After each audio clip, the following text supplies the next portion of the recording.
Hello everyone, welcome to my class. Dr. Shobana's PDF notes are now available for second and third unit of UGTRP. அதாவது British Literature 1, Shakespeare இந்த 2 பேப்பர்ஸ்க்குமான complete study materials என்கிட்ட அவைலபிளாக இருக்கு. இந்த study மெட்டீரியல்ஸில் எல்லா டாபிக்ஸ்க்குமான author introduction, detailed summaries, figures of speeches and MCQs provide பண்ணியிருக்கேன். இதை வாங்கணும்னு நினச்சிங்கன்னா வாட்ஸ்அப் இல்லைனா டெலிகிராமில் 7200893046 இந்த நம்பருக்கு டெக்ஸ்ட் பண்ணி இதை வாங்குறதுக்குரிய வழிமுறைகளை தெரிஞ்சுக்கோங்க. தேங்க்யூ. இன்றைக்கி நம்ம கிளாஸில் பார்க்க போகிறது ஷேக்ஸ்பியர்ஸ் மேக்பெத். இது யூனிட் 3ல டீட்டெயில்டு ஸ்டடியாக உங்களுக்கு ப்ரிஸ்கிரைப் ஆகிருக்கு. யூஜிடிஆர்பி யூனிட் 3ல ப்ரிஸ்கிரைப் ஆகிருக்க ஒரு சிலபி. இந்த பிளேயை ஆல்ரெடி லைன் பை லைனாக நம்ம சேனல்லையே நான் அப்லோட் பண்ணியிருக்கேன். ஓகே, அந்த பிளேலிஸ்ட்டில் மேக்பெத் பிளேலிஸ்ட்டில் போய் பார்த்தீங்கன்னா ஒவ்வொரு ஆக்டுக்கும் ஒரு எபிசோடாக நான் அப்லோட் பண்ணியிருப்பேன். அது டீட்டெயில்டாக லைன் பை லைனாக நான் அதை கவர் பண்ணியிருப்பேன். இப்போ நான் 3 எபிசோட்ஸாக சம்மரி மட்டும் கவர் பண்ணுறேன். இந்த சம்மரியுமே உங்களுக்கு டீட்டெயில்டாக சீன் வைஸாக நான் என்ன பண்ணுறேன் அப்படின்னு சொன்னால் சம்மரைஸ் பண்ணுறேன். ஓகே, இது உங்கள் வசதிக்காக ஈஸியாக ஸ்டோரி மட்டும் கேட்குற மாதிரி இருக்கும். Right, before getting into the topic, kind request, நம்ம சேனல் இன்னும் சப்ஸ்கிரைப் பண்ணலைன்னா சப்ஸ்கிரைப் பண்ணுங்கள், உங்கள் ஃப்ரெண்ட்ஸ்க்கும் ஷேர் பண்ணுங்கள், சஜஸ்ட் பண்ணுங்கள். தேங்க்யூ. ஸோ மேக்பெத் அப்படிங்கிறது one of the greatest tragedies of Shakespeare. Shakespeare வந்து மோர் தென் 35 பிளேஸ் எழுதியிருக்கிறாரு. அதில் 4 ட்ராஜடிஸ், நான் ஷேக்ஸ்பியரோட இன்ட்ரடக்ஷன் கொடுக்கல, ஏன்னா நிறைய பிளேஸ் நம்ம ஷேக்ஸ்பியர் பிளேஸ் பார்த்துருக்கோம் அப்படிங்கிறதுனால இதில் இன்ட்ரடக்ஷனை நான் ஸ்கிப் பண்ணியிருக்கேன். ஸோ ஷேக்ஸ்பியரோட பர்த் பிளேஸ் பார்த்தீங்கன்னா ஸ்ட்ராட்ஃபோர்ட் ஏவன். 1564 பிறந்திருக்கிறாரு, 1616 இறந்துட்டார். அதுதான் அவரோட லைஃப் ஸ்பேன். அவரோட பெஸ்ட் பிளேஸ்ன்னு சொல்லி 4 பிளேஸ் சொல்லுவோம், கிரேட் ட்ராஜடிஸ்னு. ஓகே, அது எதுனாலனா Hamlet, Macbeth, Othello and King Lear. So அவரோட கிரேட் ட்ராஜடிஸில் ஒன்று தான் மேக்பெத்.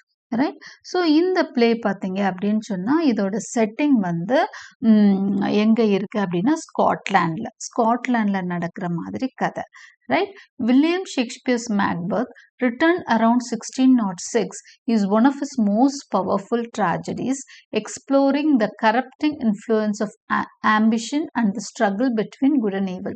இந்த ஸ்டோரியோட மெயின் அந்த ஹமர்ஷியான்னு சொல்லுவாங்க, ட்ராஜிக் ஃப்ளா.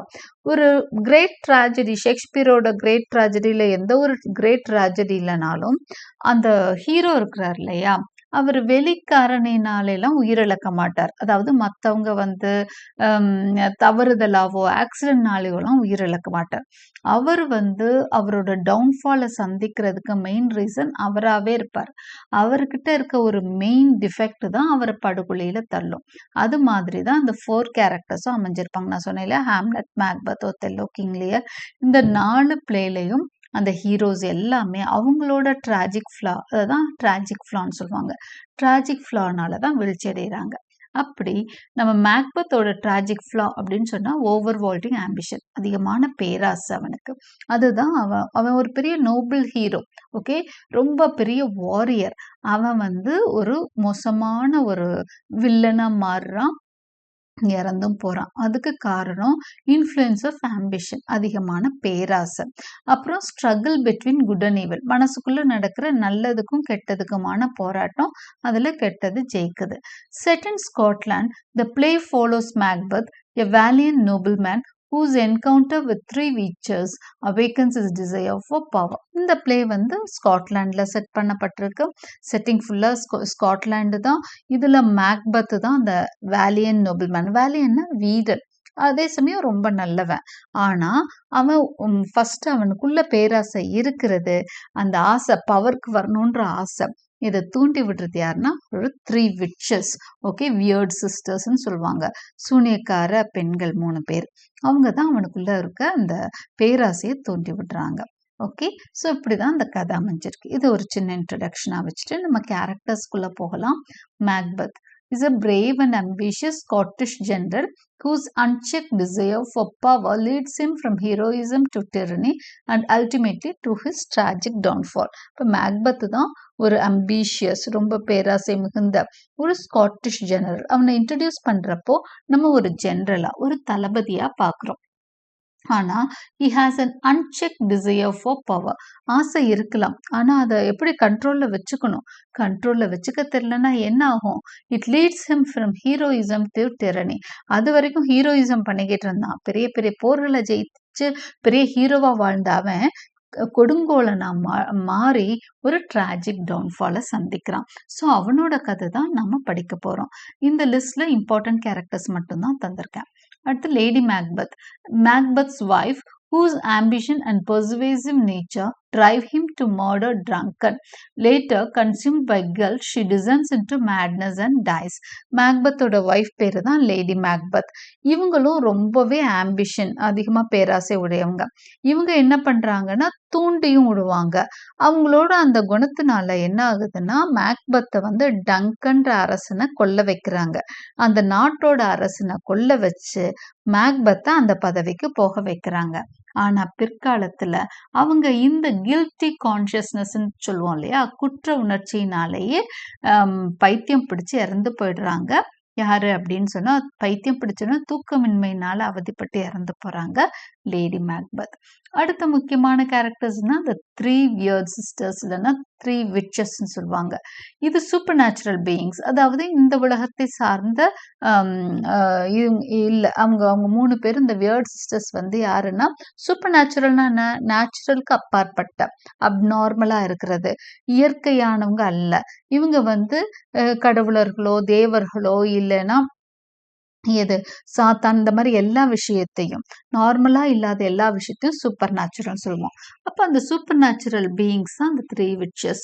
இவங்க வந்து இவங்களோட ப்ராஃபஸி மெயின் ரோல் பிளே பண்ணும் மேக்பெத்தோட ரைஸ்லையும் ஃபால்லையும். அவன் பெருசா எந்திரிக்கிறதுலையும் அவனோட வீழ்ச்சியிலையும் முக்கியமான பங்கு இந்த த்ரீ வியர்ட் சிஸ்டர்ஸ்க்கும் உண்டு. They symbolise fate, temptation and the corrupting influence of evil. இதை நம்ம ஒரு சிம்பிளா கூட பார்க்கலாம். டெஸ்டினி, அதாவது ஃபேட், நம்மளோட தலையெழுத்து. டெம்டேஷன், நம்ம மனுஷங்களுக்கு வந்து விட்சஸ் மாதிரி தான் வரணும் அப்படின்லாம் இல்லை. டெம்டேஷன்னா ஒரு ஆசைங்கிறது விட்சஸ் மாதிரி இல்லை, எத்தனையோ ரூபத்துல வரலாம். ஓகே, ஈவிலோட கரப்டிங் இன்ஃப்ளூயன்ஸ், எத்தனை கெட்டது எல்லாமே ஏதாவது ஒரு வகையில நம்மளை இன்ஃப்ளூயன்ஸ் பண்ணும் இல்லையா, அப்படிதான் இந்த த்ரீ விட்சஸையும் நம்ம பார்க்கலாம். Banquo, Macbeth's friend and fellow general, noble and wise, he resists temptation, but his ghost later haunts Macbeth after being murdered on his orders. Okay, Macbeth's friend தான் Banquo. அந்த த்ரீ வியர்ட் சிஸ்டர்ஸை பார்க்குறப்ப பேங்கோவும் கூட இருக்கான், ஆனா அவன் வந்து டெம்ப்ட் ஆகல. Okay, இந்த இன்ஃப்ளூயன்ஸ்க்கு டெம்ப்ட் ஆகல. ஆனா இவனையும் மேக்பெத் கொன்னுருவான். ஆனா பின்னால மேக்பெத் வந்து இந்த பேங்கோவோட கோஸ்ட் வந்து அவன் என்ன பண்ணும் அப்படின்னு சொன்னா அவனை டார்ச்சர் பண்ணிட்டு இருக்கும். King Duncan, the kind and virtuous king of Scotland, whose murder marks the beginning of chaos and modern disorder in the kingdom. So King Duncan யாருன்னா அவரு தான் இந்த பிளே ஓப்பன் ஆகுறப்போ மேக்பெத் ஜெனரலாவும் கிங் டங்கனை அரசனாவும் பார்க்குறோம். ஓகே, இவரை தான் என்ன பண்றான்னா மேக்பெத் கொன்னுட்டு அந்த பதவிக்கு போறான். அப்போ அவரோட கொலை தான் வந்து இந்த எல்லா குழப்பத்துக்கும் காரணமா இருக்குது, அந்த நாட்டில் நடக்கிற டிஸார்டருக்கு காரணமா இருக்கு.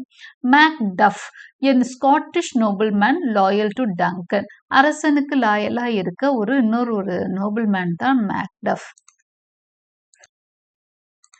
Okay, becomes instrument of justice who kills Macbeth and restores rightful order. இவன் தான் பின்னால மேக்பெத் கொடுங்கோல்னா மாறுறப்போ ஜஸ்டிஸோட டூல் ஆகுறான், அதாவது அவனை பழிவாங்குற ஒரு டூலா மாறுறான். Okay, Malcolm is Duncan's eldest son and rightful heir. Malcolm யாருன்னா டங்கனோட முதல் மகன், அவன் தான் யுவராஜன் அந்த நாட்டுக்கு. இவங்களெல்லாம் விரட்டி விட்டுட்டு தான் மேக்பெத் வந்து அங்க king ஆகுறான். He symbolizes moral strength and the restoration of legitimate rule. Legitimate, அவன் தான் அடுத்த அரசனா வர்றதுக்கு தகுதியுடையவன் Malcolm. Flans, Banquo's young son, who escapes Macbeth's attempt to kill him. His survival fulfills the witch's prophecy of Banquo's lineage. Flans அப்படிங்கிறது பேங்கோவோட பையன், அவனையும் கொல்லணும்னு தான் Macbeth order பண்ணியிருப்பான், ஆனா அவன் தப்பிச்சிருப்பான். ஓகே, அது வந்து அந்த ஒரு ப்ராஃபஸிய உறுதி பண்றது மாதிரி தான் இவனோட தப்பிச்சு போறது அமைஞ்சிருக்கும். Now act 1. நான் இந்த எபிசோட்ல உங்களுக்கு எல்லாமே சீன் வைஸ் சம்மரி சொல்ல போறேன். என்ன நடக்குது, ஒவ்வொரு சீன் வைஸா என்ன நடக்குது அப்படிங்கிறத பார்க்கணும். கம்ப்ளீட் சம்மரியில சீன் வைஸ் சம்மரியாவே பார்க்கலாம். ஓகே, ஒவ்வொரு ஆக்டையும் அதே மாதிரியே நான் டீல் பண்ணிடுறேன். உங்களுக்கு நான் கொடுத்துருக்கிற நோட்ஸ்லையும் இந்த எல்லா டாபிக்ஸும் சீன் வைஸ் சம்மரி, அதாவது மேக்பத்லேருந்து எல்லா பிளேஸும், அது மட்டும் இல்லாமல் ஜென்ரல் ஷேக்ஸ்பியர் இருக்கு இல்லையா, அதோட எல்லா டாபிக்ஸ்க்குமான டீட்டெயில்டு சம்மரிஸ் கொடுத்துருக்கேன். அது இல்லாமல் உங்களுக்கு எம்சிக்யூஸ் நிறையவே ப்ரொவைட் பண்ணியிருக்கேன். மேக்பத்துக்கு மட்டும் 125 எம்சிக்யூஸ் நான் உங்களோட நோட்ஸில் கொடுத்துருக்கேன். The play begins amid thunder and lightning on a desolate heath. Play ஆரம்பிக்கிறப்போ ஒரு டெசலேட் ஹீத், டெசலேட்னா கைவிடப்பட்ட ஒரு தரிசான ஒரு இடம், மக்கள் நடமாட்டம் இல்லாத ஒரு இடத்த தான் டெசலேட் ஹீத்ன்னு சொல்றாங்க. அந்த இடத்துல ஒரே மின்னலும் இடியுமா அடிச்சிட்டு இருக்கு. 3 witches or weird sisters appear. இப்போ இந்த மேக்பத்தோட ஃபர்ஸ்ட் சீனே கேப்சரிங்காக இருக்கும். எந்த ஒரு ஷேக்ஸ்பியரோட ஃபர்ஸ்ட் சீனும் பயங்கர கேப்சரிங்காக இருக்கும். ஃபர்ஸ்ட் சீன் வந்து it is the key to the whole பிளேன்னு சொல்லுவாங்க. முதல் காட்சியிலேயே நமக்கு என்ன தெரிஞ்சிடும் அப்படின்னா அந்த பிளே எதை பற்றி அமைஞ்சிருக்க போதுன்னு தெரிஞ்சிடும். அப்போ நமக்கு அந்த வியர்ட் சிஸ்டர்ஸை பார்க்குறப்போ சூப்பர் நேச்சுரல் எலமெண்ட்ஸ் ஒரு பெரிய ரோல் பிளே பண்ண போகிறாங்கன்றது நமக்கு தெரிஞ்சிடும். அது மட்டும் இல்ல, அவங்க பேசுற சில வார்த்தைகளும் நம்மளுக்கு ஒரு குறியீடா இருக்கும், ஒரு சிம்பிளா இருக்கும். 3 witches or weird sisters appear. They plan to meet Macbeth after a great battle has ended. They chant, "Fair is foul and foul is fair," blurs the line between good and evil, introducing the world of moral confusion that dominates the play. So அவங்க 3 sisters என்ன பேசிக்கிறாங்கன்னா, they plan to meet Macbeth after a great battle has ended. பாரு, போர் முடிஞ்சோன்னு நாம 3 பேரும் மேக்பத்தை சந்திக்கலாம் அப்படின்னு அந்த weird sisters பேசிக்கிறாங்க.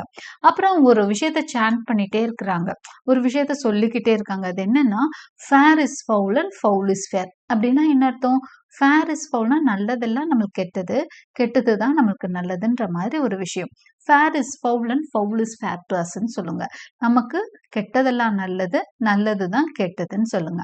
It blurs the line between good and evil. இது வந்து அந்த ஒரு நல்லதுக்கும் கெட்டதுக்குமான அந்த விஷயத்த வந்து அது நம்மளுக்கு அறிமுகப்படுத்துது. Introducing the world of moral confusion that dominates the play. ஏன்னா பிளே முழுக்க இந்த விஷயம் தான் போயிட்டு இருக்கும். மேக்பத் வந்து நல்லவன் தான், ஆனா கெட்டவனா அவனோட பேராசை அவன் ஆக்கிடுது. இதுல நிறைய கேரக்டர்ஸ் அதே மாதிரி அந்த நல்லதுக்கும் கெட்டதுக்குமான அந்த பார்டர் லைன்ல இருந்து முன்னையும் பின்னையும் போக முடியாம. ஏன்னா மனுஷனுக்கு, எல்லா மனுஷனுக்கும் இந்த பிரச்சனை இருக்கும் இல்லையா? ஒரு சின்ன விஷயம், அந்த பார்டர் லைனை இப்படி கிராஸ் பண்ணிட்டா கெட்டவன்றுவாங்க, இங்கிட்டு வந்தா நல்லவன்றுவாங்க. ஓகே, எல்லா மனுஷனும் நல்லவன் தான். ஆனா ஒரு சில விஷயங்கள்னால என்ன பண்றோம், நம்ம வந்து நம்மளோட குணம் வந்து இப்ப பேராசை மிகுதினால ஒரு சில விஷயங்களை செய்யறப்போ கெட்டவனா நம்மள உலகம் பார்க்குது இல்லையா? அது மாதிரி. Now let us get into scene 2. News of Macbeth's bravery. Summary. At King Duncan's camp, the wounded captain reports how Macbeth and Banquo fought heroically against the Norwegian army and the traitor MacDonald. Macbeth's courage earns him Duncan's prize.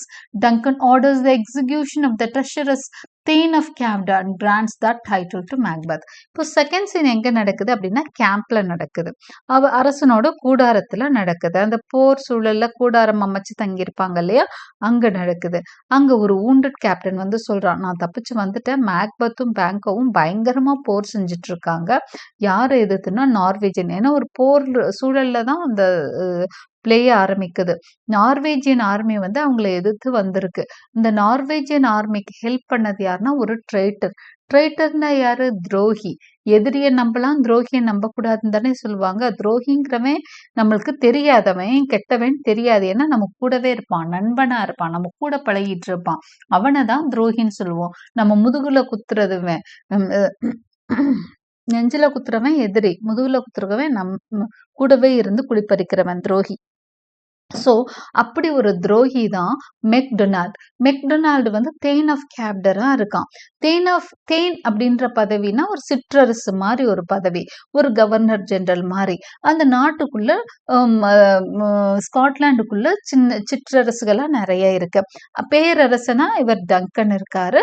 அந்த நிறைய governor பதவிகள் மாதிரி சிற்றரசு பதவி மாதிரி நிறைய பேருக்கு கொடுத்துருக்காரு.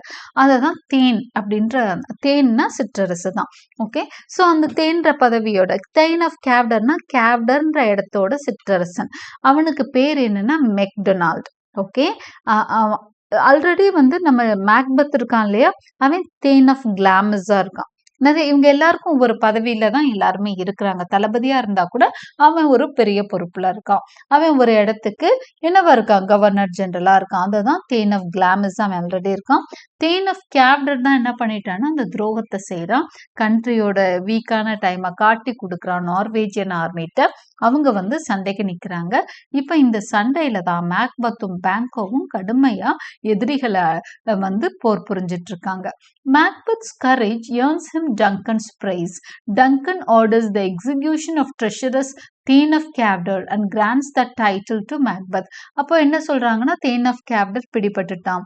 அப்போ அவர் கிங் டங்கன் சொல்றாரு, அந்த தேன் ஆஃப் கேவ்டரை வந்து தூக்கிலிடுங்கள், அவனை கொன்னுட்டு அவனோட பதவியும் சேர்த்து தேன் ஆஃப் கிளாமிஸ்ட கொடுத்துருங்க. அதாவது நம்மளுக்காக போர் புரிஞ்சு இவ்வளவு கஷ்டப்படுறான் இல்லையா நம்ம மேக்பெத், அவன் தான் ஹீரோயிசமா அங்க பண்ணிட்டு இருக்கான். நம்ம ஜெயிக்கிறதுக்கு அவன் தான் காரணம்னா அவனுக்கு தான் இந்த பட்டமும் சேர்ந்து போகணும். தேன் ஆஃப் கேவ்டர், தேன் ஆஃப் கிளாமஸ்னு 2 பட்டத்தையும் அவனுக்கு கொடுத்து, ஆல்ரெடி அவன் தேன் ஆஃப் கிளாமஸா இருக்கான். இப்போ தேன் ஆஃப் கேவ்டர் பதவியையும் மேக்பெத்துக்கு கொடுத்துருங்கன்னு ஆர்டர் பண்ணிட்டார். ஆனா இதெல்லாம் எங்க நடக்குது அப்படின்னு சொன்னா கூடாரத்துல தான் நடக்குது, மேக்பெத்துக்கு தெரியாது. This scene establishes Macbeth as a noble and valiant warrior admired by his king and country. அப்போ இந்த சீன்ல நமக்கு என்ன தெரியுது, மேக்பெத் வந்து ஒரு பெரிய நல்லவனாகவும் ஒரு நோபல் மேனாகவும் ஒரு பெரிய வாரியராகவும் நம்மளுக்கு இந்த சீன் வந்து காமிக்குது. The audience's first impression of him is heroic. அப்போ அவனை பத்தி நமக்கு என்ன இம்ப்ரெஷன் கிடைக்குது, ஒரு ஹீரோயிக் லீடர், ஒரு பெரிய வாரியரா, ஒரு பெரிய போர் வீரன். நம்ம வந்து ஒரு நல்லவனை, தன் நாட்டுக்காக போராடி உயிர் திறக்கிறவனை நம்ம எப்படி பார்ப்போம், ஒரு பெரிய ஹீரோவா தான் பார்ப்போம். A deliberate contrast to the murderer he will become. ஆனா அவன் பின்னால எவ்வளவு மோசமா மாற போறான்றது நம்ம அதையும் பார்க்க போறோம். ஆனா ஃபர்ஸ்ட் சீன்ல அவனை ஒரு பெரிய ஹீரோவா பார்க்கிறோம். Scene 3, the prophecy. ப்ரோஃபஸினா என்ன, பின்னாடி நடக்க போறத முன்னாடியே சொல்றதுதான் ப்ரோஃபஸி. இங்க என்ன ப்ரோஃபஸின்னு பார்க்கலாம். Summary. On the heath, the witches reappear. As Macbeth and Banquo return from the battle, the witches hail Macbeth as Thane of Glamis, hail Thane of Gav. இப்படிதான் வந்து அந்த அதாவது அந்த இது முடிஞ்சிரும், சண்டை முடிஞ்சு மேக்பத்தும் பேங்கோவும் அந்த ஹீத் வழியா அந்த ஒரு நம்ம சொன்னோம் இல்லையா, ஒரு ஆள் நடமாட்டம் இல்லாத ஒரு பகுதி, அந்த வழியா தான் அவங்க காட்டு வழியா அவங்க டிராவல் பண்ணி வந்துட்டு இருக்காங்க. அங்கதான் அந்த விச்சஸ் வந்து திருப்ப ரீஅப்பியர் வர்றாங்க, அவங்க முன்னாடி வர்றாங்க. வந்துட்டு என்ன பண்ணுவோம்னா அந்த ஒவ்வொரு விச்சும் ஒவ்வொன்னு சொல்லும் மேக்பத்தை பார்த்து. ஹெயில் தேன் ஆஃப் கிளாமஸ்னு ஒண்ணு சொல்லும். அதான் ஆல்ரெடி இருக்கிற பதவி, கிளாமஸ்ன்ற பதவியில அவன் ஆல்ரெடி இருக்கான் இல்லையா, ஹெயில் தேன் ஆஃப் கிளாமஸ்னு. இன்னொரு விச்சு என்ன சொல்லும், ஹெயில் தேன் ஆஃப் கேவ்டர். ஹெயில்னா வாழ்கன்னு அர்த்தம், வாழ்க. கிளாமஸின் சிற்றரசனே வாழ்கங்குது. இன்னொன்னு என்ன சொல்லுது, கேவ்டரின் சிற்றரசனே வாழ்கங்குது. மூணாவது என்ன தெரியுமா சொல்லுது, ஹெயில் த கிங் ஹியர் ஆஃப்டர்ன்றது, அதாவது வருங்காலத்தின் அரசனை வாழ்க அப்படின்னு சொல்லி மேக்பத்தை 3 பேரும் பார்த்து சொல்றாங்க. உடனே பேங்கோவையும் பார்த்து ஒண்ணு சொல்றாங்க, என்னன்னா லெசர் தேன் மேக்பெத் அண்ட் கிரேட்டர்னு சொல்றாங்க. நீ வந்து மேக்பெத்துக்கு கொஞ்சம் கீழே தான், ஆனாலும் மேக்பெத்தை விட பெரியவன் அப்படின்னு. என்னன்னு கேட்டா அவனோட குழந்தைக பெரிய அரசன் ஆவாங்க அப்படின்ற மாதிரி சொல்லிட்டு மறைஞ்சிருது. ஓகே, சோ அந்த விச்சஸ் வேற ஒன்னும் சொல்லாது, இந்த விஷயத்த சொல்லிட்டு மறைஞ்சிடுறாங்க. மேக்பத்துக்கு 3 பதவி, ஒன்னு கிளாமிஸ்ன்ற பதவி, ஆல்ரெடி அவன் இருக்கிற பதவி, இன்னொன்னு அவனுக்கு தெரியாத கேவ்டர் பதவியை பத்தியும் சொல்லுது, இன்னொன்னு நீ அரசனாவாயின்னு சொல்லுது. இப்ப பேங்கோ எனக்கு ஒன்னும் சொல்லலையான்னு கேட்டோன்னா அவன்கிட்ட என்ன சொல்லணும், நீயும் வந்து சாதாரணப்பட்டவன் இல்ல, மேக்பத்தை விட சின்னவனா தெரிஞ்சாலும் பெரியவன், ஏன்னா உன் பிள்ளைங்கள் இந்த நாட்டை அரசலா போகுது அப்படின்ற மாதிரி சொல்லி மறைஞ்சிடுறாங்க. His descendants will be king though he will not. நீ அரசன் ஆக மாட்டேன், ஆனா உன்னோட டிசெண்டன்ட்ஸ் ஆவாங்கவும், குழந்தைகள் ஆவாங்கவும், வாரிசுகள் ஆகும்னு சொல்றாங்க. Almost immediately, Ross and Angus arrived to announce Macbeth's new title, confirming part of the prophecy. இவங்க மறைஞ்சு கொஞ்ச நேரத்துல என்னன்னு இவங்க பேசிட்டு இருக்கிறதுக்குள்ளேயே ரெண்டு தூதுவர்கள் வந்துடுறாங்க. அவங்க யாருன்னா அரசன்ட்ட இருந்து வர்றாங்க, ராஸும் ஆங்கஸும். இவங்க 2 பேரும் என்ன பண்றாங்க, வந்து அவன்கிட்ட சொல்றாங்க, இப்படி தேன் ஆஃப் கேப்டரா இருந்தான் இல்லையா, அவனை பிடிச்சு எக்ஸிக்யூட் பண்ணியாச்சு, அந்த பதவியும் உனக்கு வந்துருச்சுன்னு சொல்றாங்க. அப்ப பார்ட் ஆஃப் த ப்ராஃபசி அவங்க சொன்னாங்க இல்லையா, அந்த விச்சஸ் சொன்ன விஷயத்த அவங்க உண்மைன்னு சொல்ல வர்றாங்க. இதை கேட்டோன்னா மேக்பத்துக்கு ஒரே ஸ்டன் ஆயிட்டான்.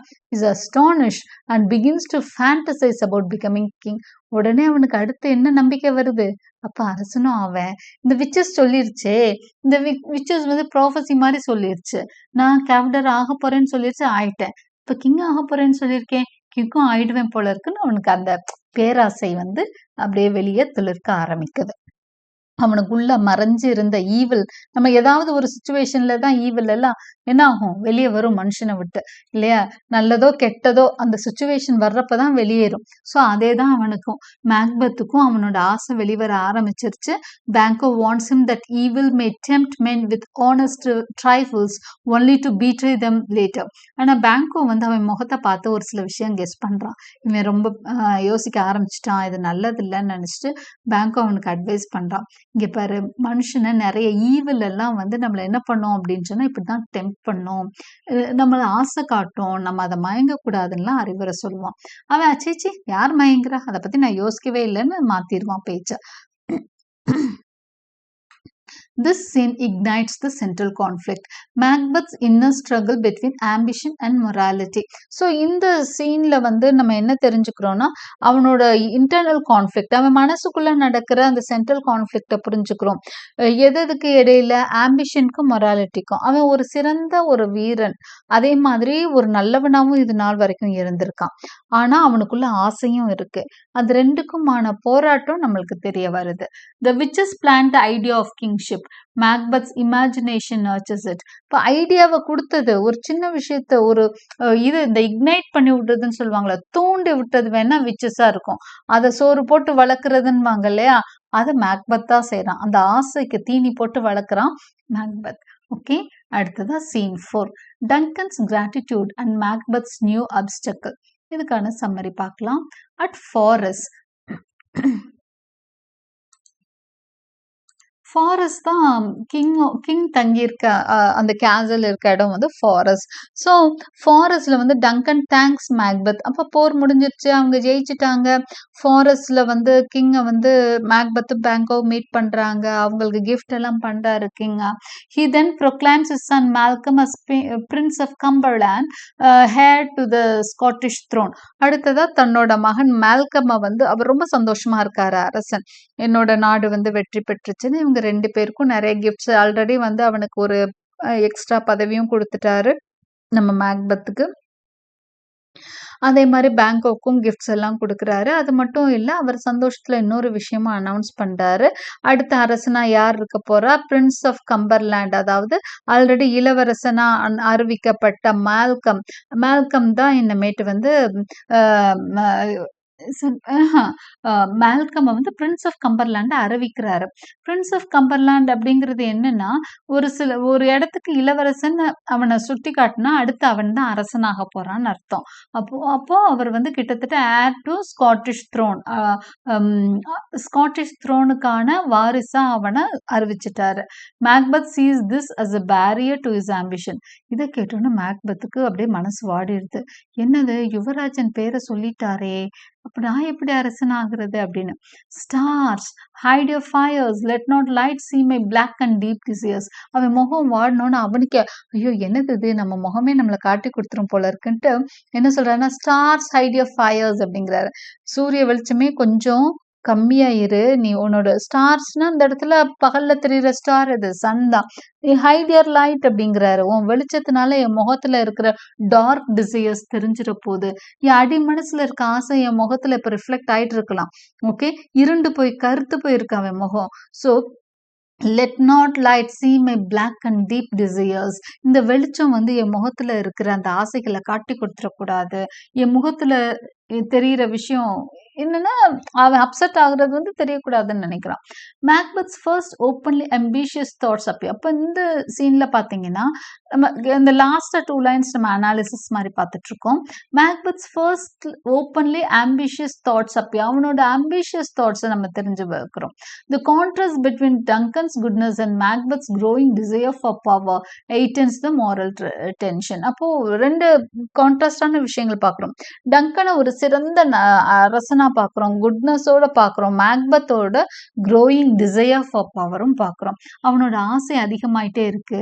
ஆட்சி பீடத்துல அமரணுன்ற ஆசை அவனுக்குள்ள துளிர் விடுறதையும் பார்க்குறோம். ஓகே, அடுத்ததான் சீன் 5, லேடி மேக்பெத் சோலிலோக்கி. இப்போ சம்மரி. அட் இன்வர்னஸ் நம்ம ஃபாரஸ்ட் யாரோட இடம்னு பார்த்தோம்? கிங்கோட இடம். கிங் இருக்கிற அவரோட அரண்மனை இருக்க இடம். அட் இன்வர்னஸ் அவங்கிறது கிளாமஸ்ல, அதாவது அவரோட மேக்பெத்தோட கோட்டை இருக்கு இல்லையா, அந்த இடத்துக்கு பேரு இன்வர்னஸ். At Inverness, Lady Macbeth reads a letter from her husband describing the witch's prophecy. அங்க பார்த்தீங்கன்னா மேக்பெத் என்ன பண்ணியிருப்பான், அந்த விச்சஸ் ப்ராஃபஸி கிடைச்சோன்னு ஒரு லெட்டர் ஒய்ஃபுக்கு எல்லாத்தையும் ஷேர் பண்ணிடுறாரு. அவர் ஒய்ஃபுக்கு லெட்டர் எழுதிட்டாரு. பாரு, விச்சஸ் என்னை தேன் ஆஃப் கேப்டன் சொல்லி முடியல, இந்த 2 பேரும் வந்து என்னை தேன் ஆஃப் கேப்டன் அனௌன்ஸ் பண்ணிட்டு போயிட்டாங்க. கிங்ட்ட இருந்து எனக்கு மெசேஜ் வந்துடுச்சு. அப்ப அடுத்தது என்னன்னு எனக்கு தெரியலையே, இதுங்க நான் கிங் ஆவேன்னு வேற சொல்லியிருக்கேன்ற கதையெல்லாம் எழுதிட்டார். ஓகே, இப்போ இவ வந்து ரீட் பண்றா லெட்டர். அவ ஹஸ்பண்டுக்காக அவளும் ஆசைப்படுறவ. ஹஸ்பண்ட பெரிய இடத்துல உட்காத்தி வச்சு பார்க்கணும்னு ஆசைப்பட்ட ஒரு ஒய்ஃபா லேடி மேக்பெத்தை பார்க்கிறோம். She fears he is too full of the milk of human kindness to seize the crown by murder. அப்ப அவ என்ன சொல்றா, ஓகே நல்ல விஷயம்தான், ஆனா நீ ரொம்ப பால் மனசுக்காரன், அதாவது வெள்ளையான மனசுக்காரன், ரொம்பவும் நல்லவனாச்சே. இந்த இடத்துல வந்து too full of the milk of human கைண்ட்னஸ்னா நீ ரொம்ப நல்லவனே மை டியர் ஹஸ்பண்ட், நீ எப்படி அரசனாவ? ஏன்னா அரசனாகிறது உனக்கு யாரும் வாரிசு கிடையாது. நீ ஓகே, வாரிசு ஆல்ரெடி இருக்கான், மேல்கம் இருக்கான். அப்போ கிங்கையும் மேல்கமையும் கொன்னாதானே நீ அரசனா ஆக முடியும். அப்ப நீ கொல்லுவியா? நீ அந்த அளவுக்கு தைரியம் கிடையாதே உனக்கு. அதாவது பெரிய வீரன் தான், போர்ல கொல்லுவ, ஆனா நேர்ல இவங்களெல்லாம் கொல்லுவியா அப்படின்னு சொல்லிட்டு, அப்போ உனக்காக நான் ஏதாவது பண்ணணும். அப்போ நான் என்ன பண்ணணும்? ஸ்ட்ராங்கா இருக்கணும். இப்ப நான் ஸ்ட்ராங்கா இருந்தாதான் உன்னைய வந்து அரசனா உட்கார வைக்க நான் ஏதாவது செய்ய முடியும்னு பிளான் பண்ண ஆரம்பிச்சிடுறாங்க lady Macbeth. She calls on spirits to unsex her, to fill her with cruelty and suppress pity.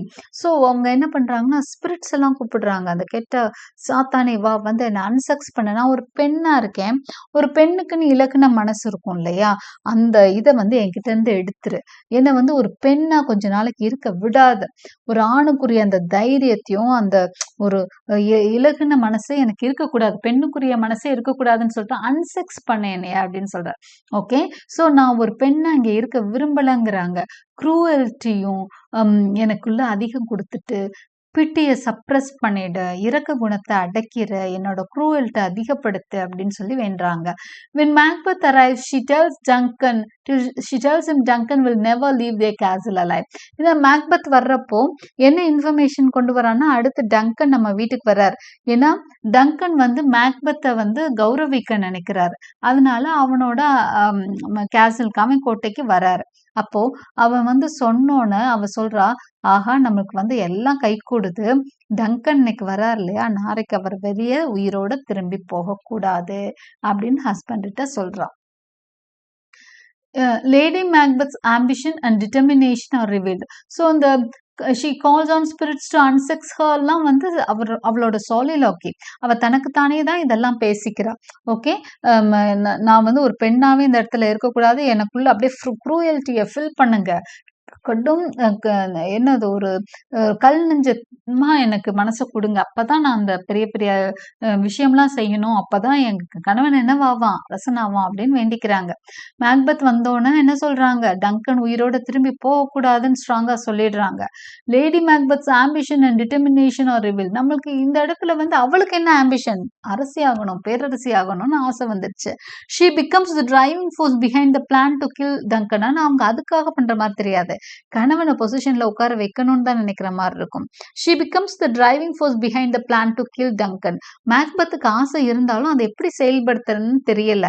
அப்ப லேடி மேக்பத் தான் என்ன பண்றாங்க, டிரைவிங் ஃபோர்ஸா இருக்கிறாங்க. கிங் டங்கனை கொலை பண்றதுக்கான எல்லா பிளானும் பண்றதே அவங்க தான். Her invocation of darkness mirrors the witch's earlier speech linking human evil with supernatural influence. ஏன்னா நிறைய பேர் என்ன சொல்லுவாங்கன்னா, கிரிட்டிக்ஸ் எல்லாமே இவ்வளவு ஃபோர்த் விட்ச்னு சொல்லுவாங்க. ஆல்ரெடி 3 விட்சஸ் அவனுக்குள்ள ஒரு விஷயத்த ஊன்றி இருக்கு, அவனுக்குள்ள ஆசைன்ற விஷயத்த ஊண்டிடுச்சு. இந்த ஃபோர்த் விட்சான மேக்பத் தான் என்ன பண்ணுவாளாம், ஆக்சுவலி அவ ஒய்ஃப் தான், பட் அப்படி சொல்லுவாங்க கிரிட்டிக்ஸ். அவ தான் என்ன பண்ணுவா, பிளான் போட்டு கொடுக்குறா, நீ எப்படி கொல்லணும், என்ன செய்யணும்னு அவனை ரொம்ப ஆசை வெறியேத்தி விடுறதே அவதான். Okay, next scene 6, Duncan's arrival at Inverness. இந்த 6th சீன்ல என்ன நடக்குதுன்னா, டங்கன் வந்து இன்வர்னஸ் வந்துட்டாரு, இவங்க கோட்டைக்கு வந்துட்டாரு. Duncan accompanied by Banquo arrives at Macbeth's castle. The atmosphere appears welcoming. Lady Macbeth plays the perfect hostess. Okay, இப்போ வந்து பேங்கோவும் டங்கன் இவங்க எல்லாம் வந்துட்டாங்க, மேக்பத்தோட கேசலுக்கு வந்துட்டாங்க. அட்மாஸ்பியர் ரொம்ப வெல்கமிங்கா இருக்கு. லேடி மேக்பத் வந்து ஒரு பெர்ஃபெக்ட் ஹோஸ்டஸா, ஒரு நல்ல விருந்தாளியா செயல்படுறாங்க. Banquo remarks that the air is sweet and pleasant. அப்போ பேங்கோ கூட சொல்லுவான், அந்த இடத்துல ரொம்ப அமைதியா இருக்கு, ரொம்ப பிளசண்டா இருக்கு, எவ்வளோ நல்லா இருக்கு தெரியுமா. இது வந்து ஒரு ஐரானிக்கல், அவர் வஞ்ச புகழ்ச்சியா செயல்படுது அந்த வார்த்தையே. ஏன்னா அந்த இடத்துல பெரிய குழப்பம் வரப்போகுது, அரசனை கொல்ல போறாங்க. ஆனா அவங்க என்ன சொல்றாங்க, இது ரொம்ப நல்லா இருக்கு, ரொம்ப பிளசண்டா இருக்குன்றாங்க. அந்த பிளசன்ட் வந்து மாற போகுதுன்றத அந்த சிச்சுவேஷன் சொல்லுது. அப்போ ஒரு ஐரானிக் கான்ட்ராஸ்ட் இருக்கு to the murder being blotted with. உள்ள அவங்க பிளாட் பண்ணிட்டு இருக்காங்க அவனை கொல்றதுக்கு, ஆனா இவங்க என்ன ஃபீல் பண்றாங்க, ரொம்ப நல்லா இருக்கு அட்மாஸ்பியர்னு சொல்லிட்டு இருக்காங்க. This scene intensifies dramatic irony. அப்போ இந்த இடத்துல ஒரு dramatic irony செயல்படுறத நம்ம பார்க்கிறோம். The audience know Duncan walks unsuspectingly into a trap. ஏன்னா ஆடியன்ஸ்க்கு நல்லா தெரியும், என்ன தெரியும், ட்ரங்கன் வந்து அவரோட ட்ராப்புக்குள்ள போறாரு, விரிச்ச வலையில விழுக போறாருன்னு தெரியும். Increasing the sense of impending doom. Okay, doom வரப்போகிறது, அதுக்கு நேரா தயாராகி டங்கன் போய்கிட்டு இருக்காருன்னு நம்மளுக்கு தெரியும் இல்லையா, அதுதான். மேக்பெத்ஸ் மாரல் ஸ்ட்ரகிள் தான் scene 7. Summary. Alone Macbeth debates the murder in a long soliloquy. அடுத்ததா மேக்பெத் என்ன பண்றான்னா, கொல்லணும்னு முடிவாயிடுச்சு. பட் வந்து மேக்பெத்துக்கு மனசு வந்து கேட்க மாட்டேங்குது. அவனுக்கு வந்து அவன் நல்லவனாவும் இருந்திருக்கான் இல்லையா, ஒரு நோபல் மேனா இருந்திருக்கான், ஒரு வார்ல வந்து தன்னோட நாட்டுக்காக போராடி இருக்கான், டங்கனோட உயிரை காக்குற ஒரு சேவகனா இருந்திருக்கான். ஸோ ஏன்னா ஒரு தளபதியோட வேலை என்னன்னா, ஒரு தலைவனை காக்குறது தான். அப்போ அரசனுக்கு பதிலாக அங்க நின்று போர் புரிஞ்சுட்டு வந்திருக்கான். அப்போ அவனுக்கு ஒரு soliloquy அங்க கொடுக்குறாரு ஷேக்ஸ்பியர். இந்த soliloquy-ல என்ன பேசுறான், he reasons that Duncan has been a good and virtuous ruler and that killing him could bring only guilt and punishment. டங்கனை கொல்லணுமா, ஏன் கொல்லணும், ஒரு நல்ல அரசன் இல்லையா, ஒரு ரொம்ப குட் மேன், ஓகே, நல்ல அட்மினிஸ்ட்ரேட்டிவ் குவாலிட்டியும் இருக்கு அவர்கிட்ட. அதே மாதிரி ஒரு வர்ச்சுவஸ் லீடர், ஒரு எல்லா விதத்திலையும் நல்ல ஒரு அரசன் அவன், அவனை கொல்லணுமா, எதுக்கு கொல்லணும், அது எவ்வளோ பெரிய பாவ செயல், நான் அரசனாகணுன்றதுக்காக அவரை கொல்லணுமா, பாவம் அந்த அரசன் இல்லையா அப்படின்னு சொல்லி யோசிக்கிறான். when lady Macbeth enters, she mocks his hesitation, questioning his manhood. அப்போ இவ வந்தோடனே இல்ல கொல்ல வேணாம்னு சொன்னோன்னா பயங்கரமா திட்டி விட்டுருவா மேக்பெத். லேடி மேக்பெத் என்ன சொல்வா, நீ எல்லாம் ஒரு ஆம்பளையான்ற மாதிரி கேட்டுருவா. her taunts and manipulation harden his resolve. அப்போ அவ போட்டு திட்டுல அவன் வந்து திரும்ப முடிவை மாத்திக்கிறான், இல்ல நான் கொன்னுடுறேன் அப்படின்னு. The scene ends with Macbeth's chilling decision, I am settled, and bend up each corporeal agent to this terrible fate.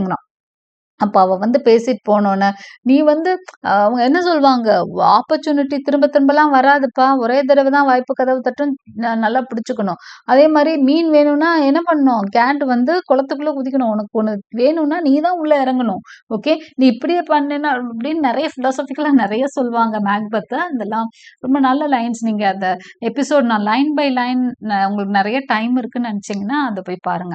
Right, I am settled and bend up each corporal agent to this terrible feat அப்படின்பா. சரி, நான் கண்டிப்பா அவனை கொண்டு போறேன், யாரு, டங்கனை கொல்ல போறேன், எல்லா கெட்ட சக்திகளையும் கூப்பிட்டு இதுல நான் இறங்க போறேன்ற மாதிரி சொல்லிடுறான். அப்போ த மாரல் பேட்டில், இதுதான் வந்து சீன் இந்த scene 7. ஓகே, ஸோ இதில் நமக்கு என்ன புரிஞ்சுக்கிறோம், the moral battle within Macbeth reaches its first climax.